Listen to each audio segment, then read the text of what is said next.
Welcome to this presentation on democratic socialism. In this presentation, we're going to look at 5 aspects of democratic socialism: cooperative democratic society, equality, liberty, fraternity, and decentralized social ownership. Democratic socialism emerged in the early 1900s. It can be seen as a middle position between socialism and modern liberalism. Prominent democratic socialists include Henry George, Michael Harrington, and Senator Bernie Sanders.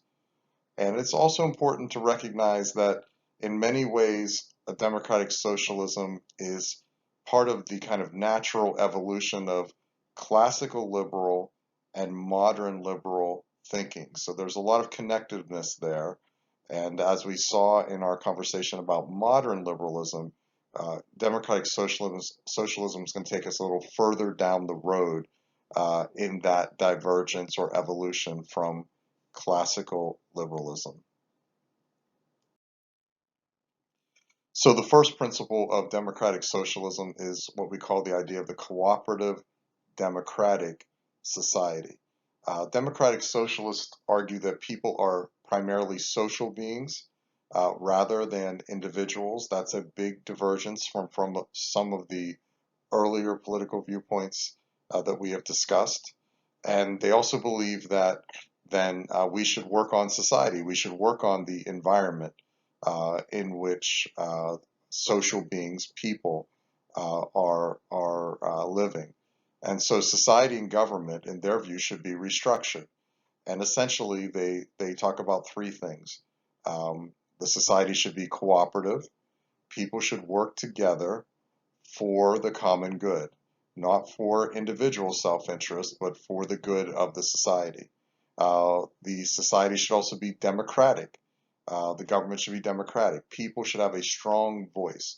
The government should reflect the interests of the people, who should have a very strong voice in the policies and laws that the government pursues. And then lastly, the society that comes out of this should meet the needs of everyone and not just make profits for some. So you can see where we're heading. You can see the socialism present in this cooperative democratic society. You can also see the democracy present in this concept as well. So one of the things that democratic socialist believes emerges when you create a cooperative democratic society is equality.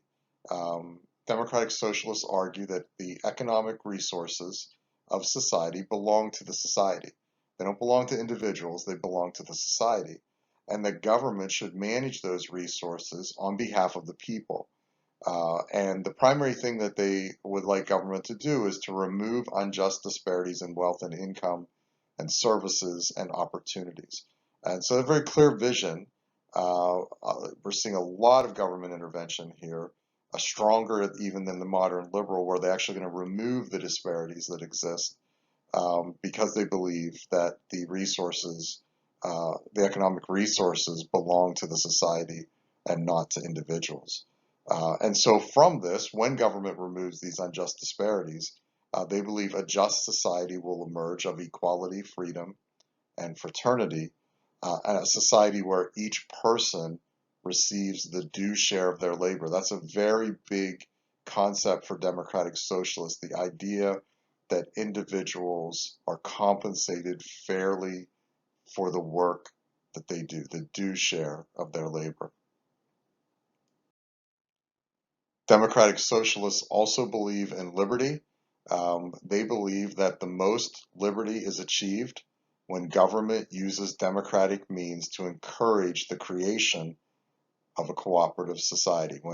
When in a democracy, the people are encouraged to cooperate with each other for the good of the society, they believe that's where we find the greatest freedom. Now, obviously, as we discussed with modern liberals, this is going to create somewhat of a dilemma because if government is actively removing unjust disparities in wealth and income.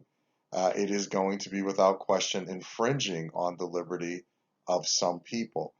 But again, democratic socialists, like modern liberals, cling to the idea of freedom, even as they head further down the path of equality, a pursuit of equality, which often infringes on people's freedom. But in this case, the democratic socialists are arguing that liberty, the most liberty, will be achieved when government uses democratic means to encourage the creation of a cooperative society.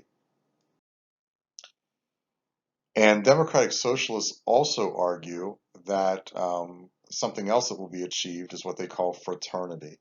When society encourages cooperation and removes wealth disparity, goodwill and friendship will result. That's kind of a central idea of democratic socialism, that fraternity and brotherhood, goodwill, friendship among people, um, good results will occur with people. People will get along better because they're cooperating and they are working towards a common end, and they're trying to remove the unfairness that exists in society and establish a more equal society, a more free society, and a society of fraternity and goodwill.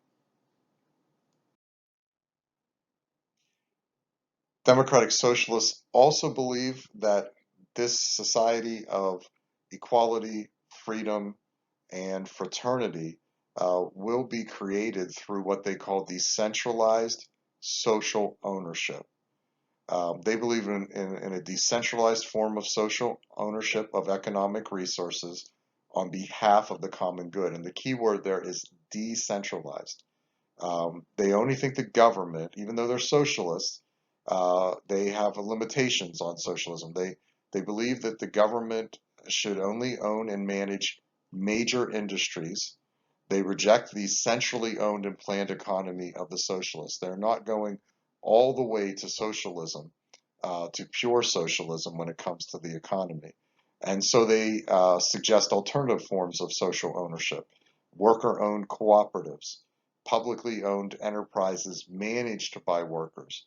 Um, so they believe in a decentralized form of social ownership. They do believe that business and industry should be owned by the community, but not specifically by the government. Now, one important, somewhat complicated piece to this is that in America, democratic socialists oppose government ownership of any industry. So just above here, I said that traditionally democratic socialists would argue that government should own and manage only the major industries. Um, in America, though, democratic socialists diverge from that idea. Instead, they argue that everything should be decentralized forms of social ownership. And so that's a position which puts them closer to the thinking of, in Europe, what's called a social democrat. Now, I know it's very complicated, it's just a reversal of the words. But that's kind of the difference between traditional social democrats who believe everything should be publicly owned, um, or everything should be decentralized forms of social ownership, as compared to democratic socialists who traditionally have argued that the major industries should be owned by the government itself. That is not what democratic socialists in America are currently arguing.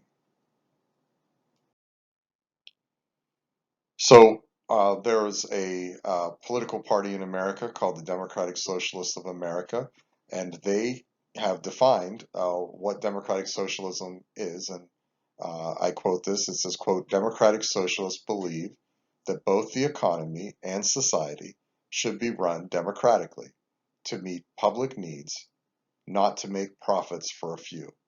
To achieve a more just society, many structures of our government and economy must be radically transformed through greater economic and social democracy so that ordinary Americans can participate in the many decisions that affect our lives." So you see the principles here of a democracy and socialism, managing resources on behalf of the many, not to make profits for a few. and all of that kind of working its way into a really good synopsis of democratic socialism. So this is a picture of a socialist march in 1914 in the United States. And I want you to notice in particular this sign over here, which says democracy, industrial and political. And I think it helps us to understand the democratic socialism that emerged in America, and it is part of our conversation today because the idea is obviously a socialist concept. It's going to have a different view of democracy, but a democratic socialist is going to put that word democracy right up here in the forefront of the conversation and is going to be basically arguing that we need the people to be able to have both a political voice and an industrial voice. We need the people to be taken care of economically, and have the power economically. Not some people have a lot of power and a lot of people have little power. We need the people to have the power politically. That is the essence of democratic socialism, the idea that the people are empowered both economically and politically.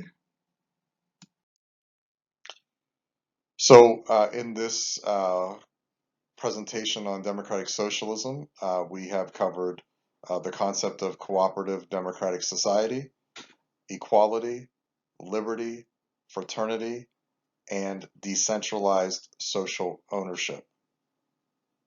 Democratic socialism, a growing and important movement in America, especially over the past 10 years or so, in which Bernie Sanders has emerged as a very strong spokesperson for this concept, and is certainly trending and something more people are being attracted to in America in recent years.